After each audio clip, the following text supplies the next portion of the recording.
AmCham Slovenia presents AmCham Business Breakfast – Networking with Content. Today's topic: Green means business opportunities. Digital has an impact.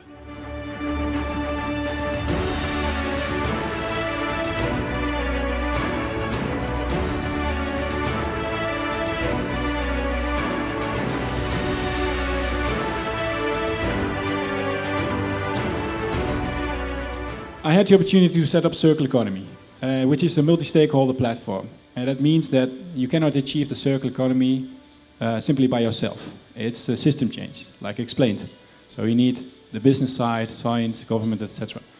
And one of the things we did there within setting up Circle Economy was that every member was obligated to start a circular project. Mm-hmm. By doing that, we learned a lot of nuances of the circular economy. If we harness technology in the right way and use it to follow a circular economy path, there's a 1.8 trillion euro opportunity there for the taking. Mm-hmm.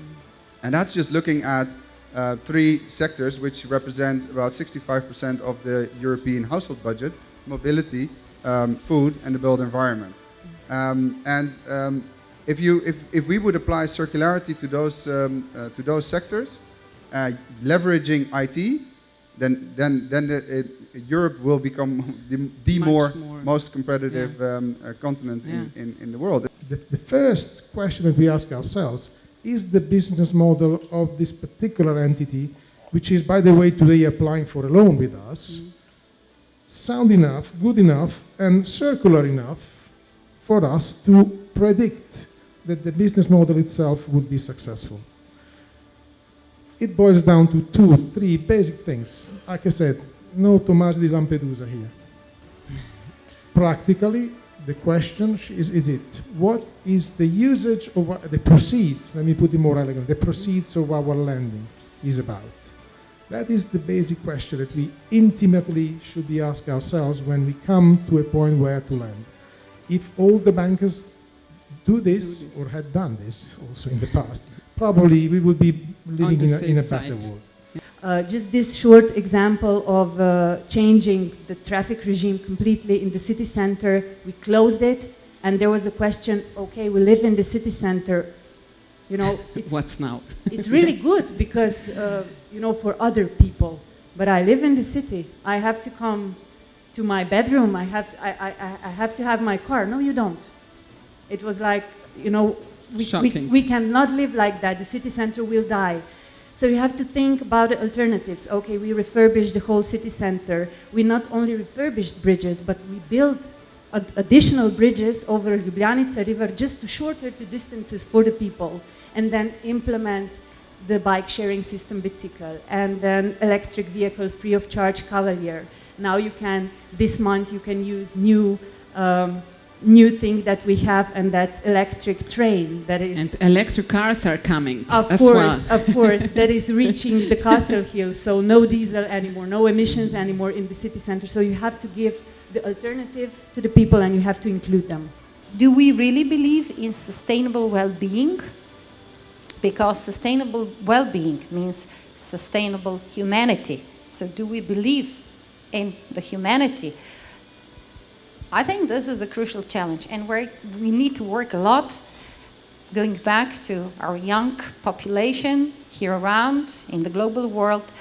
This is where my job starts, and it's education, it's research, it's science, it's sports, and it's lots of other things, culture, also arts, where we have to work together to create circular understanding, circular in the sense of not only resources, but values of humanity in a way.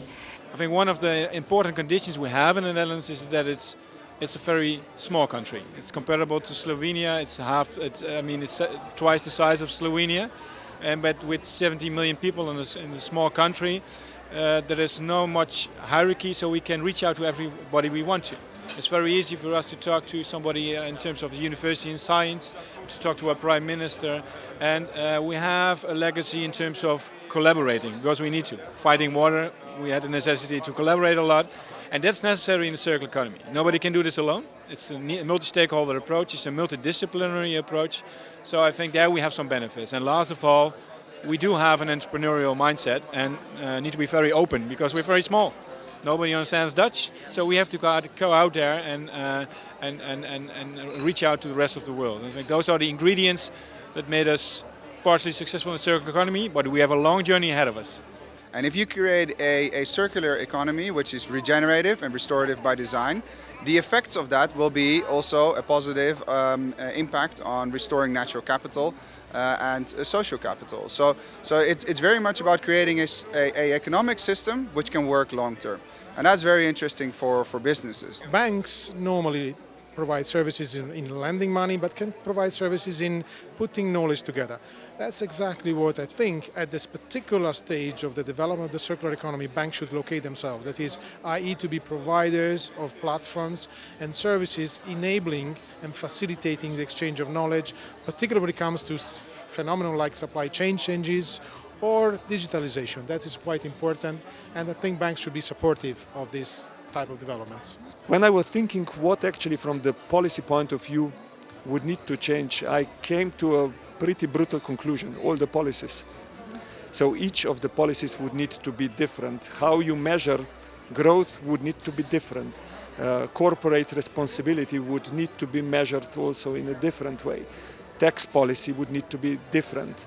When you talk about, for example, of subsidies policy would need to be different. What you support, the public procurement policy would need to be different. Education would need to be different. Design of the products, which we already mentioned, would need to be different. So whatever policy you take, you have to look at it from the different logic and different thing which you want to achieve. But without governmental support, some of the challenges will simply not be possible. Where do you see the government's role, the politics' role in awareness of circular economy, of environmental politics? How do you think that we should approach this problem? I would say, first of all, with being fast in changing where it's necessary the national legislation. Because, for example, when we have decided that Slovenska street should be a shared zone, shared space, then we saw that national legislation does not define that term. So, it should be quick in replying, in answering to all of the changes that are, in helping us in financing the project. And I think that's it. If we are doing it together, the local municipality, local community, together with the national government, together with the EU and together with citizens, we have to win.